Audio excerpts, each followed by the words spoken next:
right, everybody, Aaron Breitman, coming to you actually from my real job, taking a break. Just absolutely unbelievable win. I was just on the call, post-game calls with Howard and Coach Peichel, and soaked it all in before I did this video. Truly remarkable performance. Just so happy for the team. Everything they've been through. The adversity all season. I mean, so much. And obviously coming into this in a bad spot, losers are 6 of 8.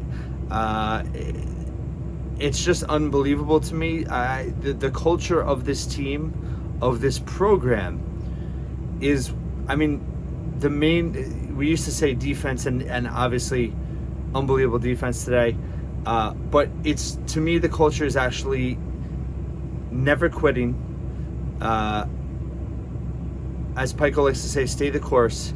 But when your backs are against the wall, this team comes through. 4 years in a row now. Yes, they went 0-2 last week. The Minnesota game, is a dagger. And if they don't make the NCAA tournament, I personally will take it to my grave. You probably will too. But then you have the Northwestern. There's a lot of tough losses lately. There's games where, yes, rightfully, people were very concerned, upset, angry. They didn't look like they had it anymore, and they were so banged up. And, it's just something about March and the postseason. I think that's when the best coaches make their money in terms of, and Rutgers went 0-2 last year. But Peichel does have an ability to clear the mindset of his teams and get them out of funks, and he did that with flying colors today. I thought the adjustments that he made, obviously starting Derek Simpson, it's gonna be interesting because it was a perfect, I'm kind of angry at myself for not thinking about this, but it was a perfect matchup in the sense of having Tug McDaniel, a smaller guard to start Simpson. So to go with smaller lineup made sense. I think it makes sense to start Simpson moving forward regardless, but it really was kind of like a tailor-made matchup to start Simpson and go smaller in this game. But the way he used the bench, I think what's beautiful about this win is that everyone contributed. Everyone played a role. Oscar hit 2 huge free throws in the first half. He played with poise. He had a couple big closeouts. He's getting better defensively. Andre Hyatt hit a couple big shots. He took his role with stride. He made some winning plays. And then Wolf, I thought the lift that Antoine Woolfolk gave them at the end of the first half when Cliff went out with foul trouble. That was the biggest kind of change in the first matchup. When Cliff went out in the first matchup, Dickinson dominated, Michigan pulled away. In this game, Wolf stepped up. He scored 6 first half points. That, I think it was off a rebound, not a steal per se, but when he went the distance, dribbling through the Michigan defense and score, that was unbelievable. He played with some moxie in that first half and gave Rutgers a huge emotional lift, got them back in the game. They had a bad possession on both ends of the floor to end the first half. They were up 25-23. Michigan tied it. Then they had what happened that last play? I forget the last possession, and then Baker hit the 3 at the buzzer to go in the halftime down 3. But I think at that point something had clicked, and Rutgers hadn't played great, but I think the path to victory was evident to them. And Hunter was dominating, and Peichel made the key adjustment in the second half, going to the zone. Trying to deny him entry passes. They just collapsed on Dickinson. He had 24 points. Credit to him. He was 8 of 17 from the floor, but he was 6 of 10 in the first half. He was just 2 of 7 in the second half. That change in defense really was huge. Michigan made 4 field goals the whole half. I think they went over 10 minutes without a field goal, and I think they were like 1 of 4 of 21 they finished. I think they were like 1 of 17 at some point. They had a couple desperation threes, but it was just great to see this team respond. And really, the play that kind of changed the dynamic of the game, aside from Peichel's adjustments, was Rutgers was leading 40-39 10:45 to play. Derek Simpson goes to the foul line, makes one, misses the second, grabs the rebound, puts it back on a layup, and Rutgers took off. They finished 22-11 run, but it was great. I think it was like 18-5 at one point.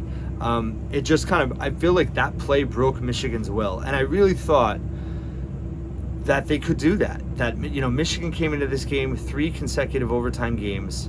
I tweeted before the game, and both these teams have been through stuff since the last time they met. And you know, I had hope that Pikiell could inspire this team. They said Mag videotaped a message, but you know, the epic story, just unbelievable, was Derek Simpson sharing on BTN that Pikiell took a hammer to a cell phone this week, and smashed the phone, and essentially said, "Don't worry about the phones, don't worry about the chatter, and go play." And you know, they're making jokes about it in the press conference. Caleb told the media to put away their phones, hiding from Pikiell. You know, I've heard, if I had a nickel for every time I've heard Steve Pikiell talk about how his hatred for cell phones, you know, and he was kind of like grumpy about it in the presser, saying, "Don't get me started." And by the way, that move, I've said it privately, but you know, he does remind me of a grumpier Ted Lasso, and a buttoned up Ted Lasso, and that move kind of confirms it. So instead of pounding nails, he's pounding cell phones. But it worked. It worked. It sent a message to this team, and I think they responded really well. And you know, it was just great to see them have fun again, and smile and play with energy. They were the more energetic team today.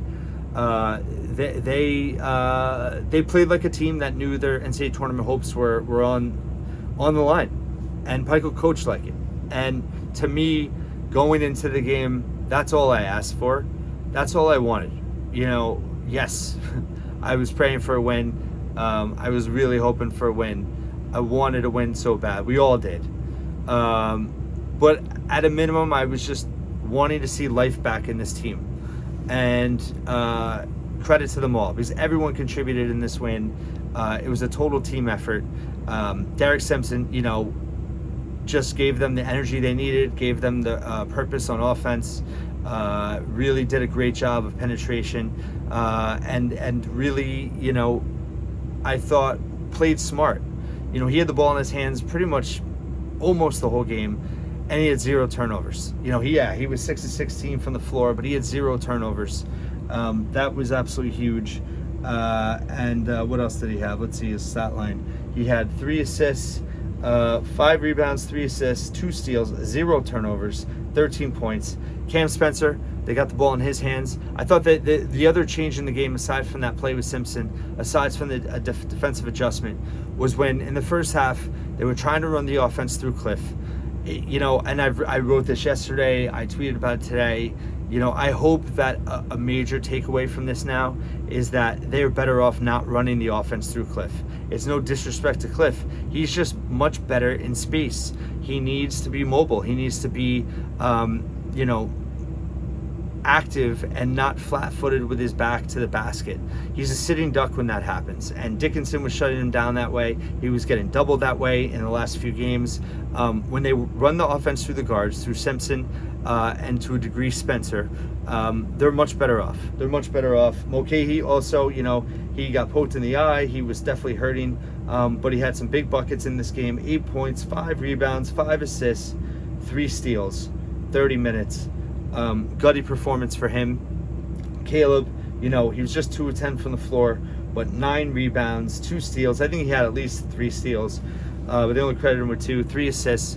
You know, he's been a leader by example, and you know, he was really the spokesman after the game. But just the culture of this program and the way they keep fighting, he's the ultimate leader in that regard. I don't want to miss anybody here, but yeah, I thought, you know, Cam hit some huge shots, showed some poise. I thought it was obvious they worked on end of game situations. They're inbounding down the stretch. You know, when Michigan was putting the pressure on, was much better. They got the ball in Cam's hands. He made all 4 free throws down the stretch. As a team, that's funny. They finished 1.00 on points per possession.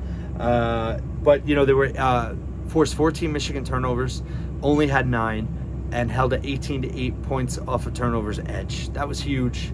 and kind of the difference in the game, and just stifling team defense. And I think what's great about this is not just how they won, but the statement it sends by how they won. To the NCAA Tournament Selection Committee, to the fan base, to the Big Ten, this team is not dead, and they've struggled. It's been a tough adjustment without Mag, but to put this kind of defensive effort against Michigan, a good offensive team, a team that was fighting for their own NCAA tournament lives, to put the nail in the coffin for Michigan's NCAA tournament hopes. I wrote about it yesterday in regard to, Rutgers has had a long history of losing to Michigan in big games. The Final Four in 1976, the NIT title game in 2004, 15-1 coming into this game. And a huge game, and Rutgers came through. And I said that this team could change that narrative. It's not, obviously, you need to win a few more, and it's not a rivalry, but Michigan's the biggest antagonist, that Rutgers has had in a long time. And I think that makes it kind of extra sweet as well. And credit to Juwan Howard in the postgame. He was extremely classy, very complimentary of Peichel and the players. And, Rutgers took it to him. And Rutgers won this game. They broke Michigan's will, and it was a beautiful thing to watch, especially after what we've been through the last few weeks. It's just great to see this team play to the level that they played at. And now you get Purdue. I'm not going to make any guarantees about the NCAA tournament. Obviously this is a huge win. Seton Hall, losing last night to DePaul puts it as a Q3 loss. So that's 4 quad 3 losses for Rutgers. Certainly a concern on the resume. This was a quad 2 victory, but it's a double-digit neutral win, which is going to help their net. They were up to 43 coming in. I'm hoping this gets them, to 40 or below. Definitely going to help that record as well, road neutral record. It's a quality win. It's a quality win. And now you get Purdue again tomorrow, noon, Friday. And that's, listen, you want to make Selection Sunday easy, you win tomorrow. You beat Purdue, you punch your ticket, and you definitely avoid Dayton, I would say. BTN was rather optimistic about Rutgers' chances for the NCAA tournament, seeming like, they're not even going to be considered for, last four in. I am not so comfortable with that projection, and I will not be comfortable unless they win tomorrow, or whenever the name hopefully is announced. Their name is hopefully announced on Sunday. But, just in a vacuum, taking all of that out, just to see Rutgers play Rutgers basketball again, to see these guys smile, to see the joy back in how they played, to see them dominate Michigan the way they did and break their will down the stretch.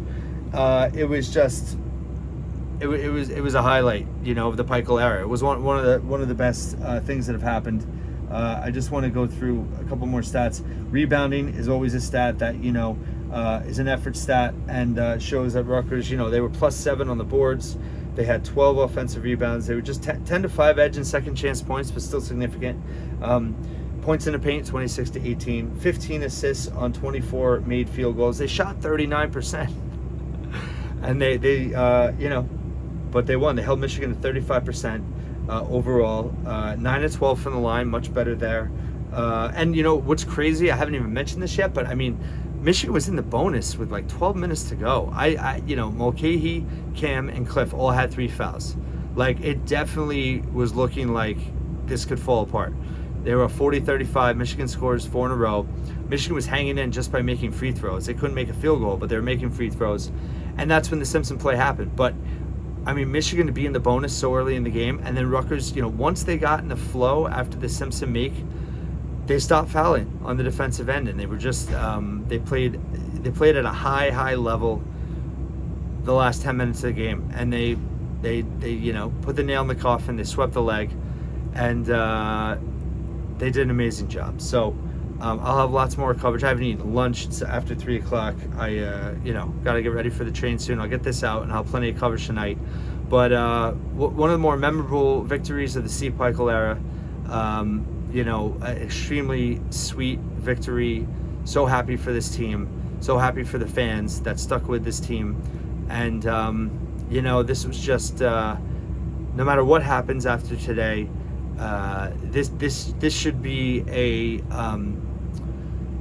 this should be something that fans remember about the character of this program, about the culture of this program. Yes, it's been a frustrating month, disappointing month to blow the lead they had. Not really the lead, but blow the standing they had in the Big Ten and with the NCAA tournament. But at the end of the day, when their backs were against the wall, they came through. And this team's a team, and it's a program. And no matter what happens, this program is standing strong. And I really hope they get rewarded now. And honestly, I hope you beat Purdue tomorrow. It's not impossible. This team, nobody should have more confidence going into that game tomorrow than Rutgers after what they did at Purdue previously. It's going to be hard, and they very well, they're not going to, it might be double-digit underdogs at this point, who knows? But they have a chance, and you just got to go out there tomorrow, leave it all on the floor, no matter what happens, and then we go to Selection Sunday. But we got more than a puncher's chance, I think, going into Selection Sunday because of today. What a win, and I'll have plenty more on the Scarlet Faithful. Thank you.